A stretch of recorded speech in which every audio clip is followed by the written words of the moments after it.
नमस्कार, मी संदीप चव्हाण आणि आपण पाहत आहे PCMC न्यूज।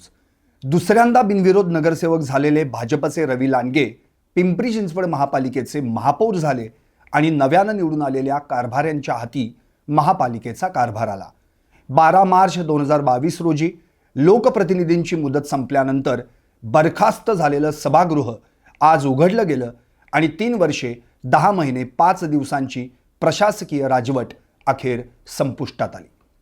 महापालिकेच्या यशवंतराव चव्हाण सभागृहात आज झालेल्या विशेष सर्वसाधारण सभेत पीठासीन अधिकारी दीपक तावरे यांनी महापौर आणि उपमहापौर पदाच्या नावाची अधिकृत घोषणा करत त्यांच्या निवडीवर शिक्कामोर्तब केलं आणि मग भाजपचे रवी लांडगे यांची बिनविरोध महापौर म्हणून वर्णी लागताच ते महापालिकेचे 27वे महापौर ठरले, तर भाजपच्या शर्मिला बाबर या उपमहापौर झाल्या।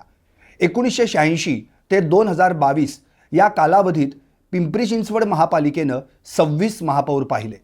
राष्ट्रवादीतर्फे नगरसेविका वैशाली काळभोर यांनी उपमहापौर पदासाठी अर्ज दाखल केल्यानंतर उपमहापौर कोण होणार अशी चर्चा रंगली खरी, पण वैशाली काळभोर यांनी अर्ज माघारी घेतल्यानं शर्मिला बाबर बिनविरोध उपमहापौर बनल्या।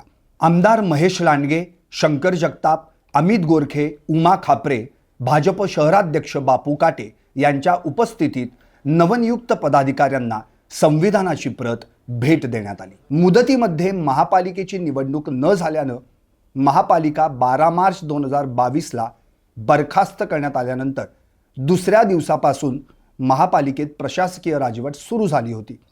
सुमारे 4 वर्षे प्रशासकांनी महापालिकेचा कारभार पाहिला। तत्कालीन आयुक्त राजेश पाटील, शेखर सिंह आणि विद्यमान आयुक्त श्रावण हर्डीकर या 3 आयुक्तांनी प्रशासकीय राजवटीत काम केलं।